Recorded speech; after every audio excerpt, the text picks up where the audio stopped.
সুপ্রভাত বন্ধুরা, আশা করি তোমরা সবাই খুব ভালো আছো। আর তোমাদের ভালোবাসায় আমিও বেশ ভালো আছি। আজ হলো রবিবার আর এখন বাজে সকাল 5:45। আর এখন থেকে আমি আমার ব্লগটা শুরু করছি। আর তোমরা তো দেখতেই পারলে সকালে উঠে আমি আগে বাইকটা ভালো করে ঝাড় দিয়ে নিয়েছি। তারপর ভাবলাম চাটা বরং আজকে পরেই করব। আগে গোমাতাদের জন্য আলুটা কাটি দিই। তাই দেখো আমি আলু কাটতে বসে পড়েছি। আর এইগুলো হচ্ছে যে আলুগুলো একটুখানি ফাটা কাটা থাকে সেগুলাই গোমাতাদিকে দেওয়া হয়। আর তারপরে আমি এখানে চা করতে চলে এসেছি। আর আমার চাটাও কিন্তু করা হয়ে গেছে। এরপর আমি চাটা ছেঁকে নেব দুজনের জন্য, 1 কাপ আমার জন্য আর 1 কাপ মায়ের জন্য। আর আমি চা বিস্কুটটা খাইলি, তারপরে আলু সিদ্ধটাও মাখিয়ে নেব। আর দেখো মুড়ি খাওয়ার জন্য আমার আলু সিদ্ধটাও মাখা হয়ে গেছে।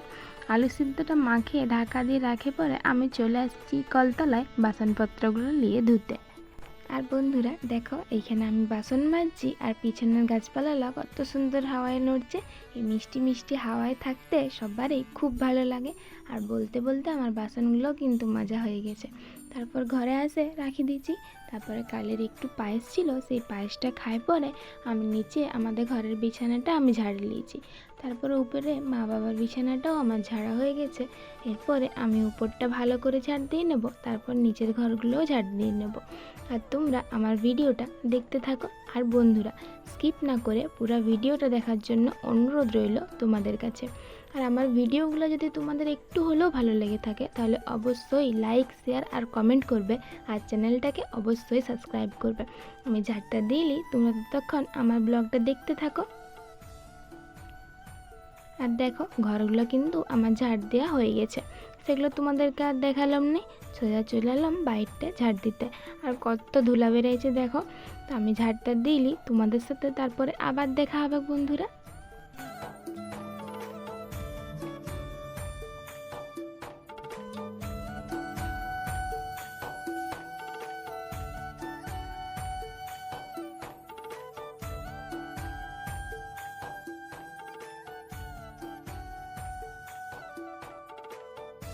আর ঝাড় দেওয়ার সময় গলা এসেছিলো দুধ দিতে, তাই ঝাড় দিতে দিতে আর যাইনি। ঝাড়টা দেওয়ার পরেই গেছিলাম দুধটা দিতে। আর আমি দিয়ে পরে ঘরেও চলে এসেছি। আর আসে পরে দেখলাম তোমাদের দাদা ভাইও চলে এসেছে মুড়ি খেতে। তাই ওকে মুড়ি খাওয়ার জন্য জায়গা করে দিলাম। আর জায়গা করে দিয়ে পরে আমি এইখানে কিছু জামা কাপড় ছিল সেগুলোই কাচবো বলে ভিজাতে এলাম। আর দেখো এইখানে কিন্তু আর অন্য কারোর জামা কাপড় নেই, শুধু তোমাদের দাদা ভাইয়েরই সব জামা কাপড়লা। আসলে কি জানো তো, প্রত্যেক দিন যে আমাদের জামা কাপড়গুলো কাচা হয় না, সব থেকে বেশি মনে হয় ওর জামা কাপড়গুলোই বেরায়। আর এত জামা কাপড় কিন্তু আর কারোর বেরায় না, শুধু ওরই। তো চলো আমি চানটা করে আসি, তারপর তোমাদের সাথে আবার দেখা হবে। আর দেখো বলতে বলতে আমার চান করা হয়ে গেছে। চান কিন্তু আমি অনেকক্ষণ করেছি, কিন্তু জামা কাপড়লা মেলিনি, কারণ বাইরের অবস্থা দেখে বুঝতেই পারছো যে বৃষ্টি পড়ছিল। তাই ভাবলাম জামা কাপড়লা পরেই মেলবো, আগে সবজিগুলোই কাটি দিই। তাই সবজিগুলো আমি কাটে দিয়ে এলাম, তারপরে এলাম জামা কাপড়লা মেলতে। আর জামা কাপড়গুলো কিন্তু মনে হচ্ছে না আজ আর শুকাবে, কারণ আকাশে মেঘ রয়েছে আর বৃষ্টি পড়ছে।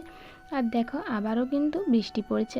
এরকম করলে কি করে জামা কাপড়গুলো শুকাবে বলো?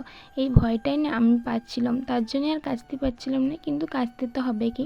তারপর দেখো আমাদের রান্না বান্নাও হয়ে গেছে। ওইখানে রয়েছে ভাত, আর এইখানে রয়েছে চিকেনের ঝোল, আর ওপরে রয়েছে একটা চিকেন কষা। আর এইখানে হচ্ছে আজকে শাক ভাজা, আর হয়েছে কপি, আর কিন্তু চুনো মাছ ভাজা হয়েছিল, সেটা তোমাদের সাথে দেখাতে ভুলে গেছি। আর দেখো এখন দুপুরবেলা, কেউ দেখলে বলবে এখন দুপুরবেলা, কত রোদ থাকার কথা, কিন্তু আকাশে এখন মেঘ।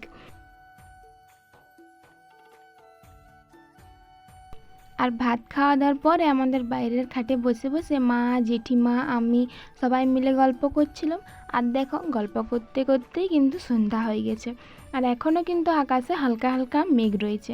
তোমরা বুঝতে পারছো কি না জানি না, ক্যামেরাতে ভালো বোঝাচ্ছে না। আর দেখো তারপর আমি এখানে চলে এসেছি আটা চালতে। আর নিচে কিন্তু জামবাটিটা সমেত ধরে আমি চালছি, কারণ জামবাটিটা নিচে নামা যদি উপর থেকে চালি না, বাইরে প্রচুর আটা পড়ে।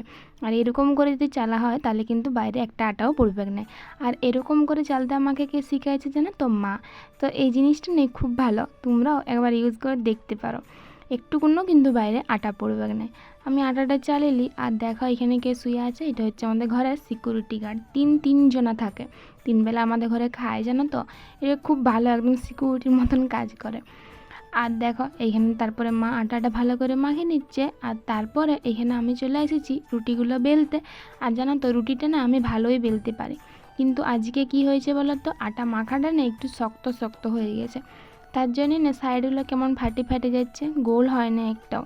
আর ওই দিকে উনান হচ্ছে, মা রুটিগুলোকে সেঁকে নিচ্ছে আর আমি রুটিগুলো এখানে বেলে দিচ্ছি। দুজনে মিলে করলে একটু তাড়াতাড়ি হয়, একজনে করলে না মেলতে সেঁকতে অনেকটা দেরি হয়ে যায় জানো তো, একা হাতে সম্ভব নয়। আর তারপরে আমাদের তো উনুনে রান্না হয়, এই জন্য সকালে দুপুরে রাতে সবসময় উনুনেই হয়, শুধু চাটা গ্যাসে হয়, দুধ গরম এমনি টুকিটাকিগুলোই গ্যাসে হয়। আর তারপরে উনুনে রান্না না খাবার টেস্টটাও আলাদা। সবাই বলে কি আমাদের ঘরে যে উনুনে রান্না করে খাই খেয়ে অভ্যাস, তো গ্যাসের রান্না আর ভালো লাগে না খেতে। আর সত্যি এই গ্যাসের রান্নার থেকে উনুনের রান্নাটা খেতে বেশি টেস্ট। তারপরে এখানে মা রুটিগুলা সেঁকে নিচ্ছে, আর ওই সাইডটা দেখো উনুনের কেমন ভিজা ভিজা হয়ে রয়েছে। আসলে আমাদের যে টিপা কলটা আছে না, তার জলটা ওই রান্নাঘরের পিছন দিক দিয়ে যায়, আর তার জন্য ওইখানটা ভিজা ভিজা হয়ে আছে। ওইখান দেখলে মনে হবে কি এই জল পড়েছে, ওটা শুকায়নি জানো তো, ওরকম ভিজা ভিজাই থাকে। আর তারপরে এখানে রুটিগুলো সেঁকছে। উনান জ্বালাতেও কিন্তু প্রচণ্ড কষ্ট হয় জানো তো এইটার জন্যে, তো কী করবে, এরকমভাবেই চালাতে হবে। আর বন্ধুরা, আমার ভিডিওগুলো যদি তোমাদের একটু হলেও ভালো লেগে থাকে তাহলে অবশ্যই লাইক, শেয়ার আর কমেন্ট করবে, আর চ্যানেলটাকে কিন্তু সাবস্ক্রাইব করতে ভুলো না। পুরো ভিডিওগুলো দেখার জন্য অনুরোধ রইল। আর যারা এতক্ষণ পর্যন্ত আমার সাথে ছিল, ভিডিওগুলো দেখছিলে, তাদেরকে অসংখ্য অসংখ্য ধন্যবাদ। আজকের মতো টাটা।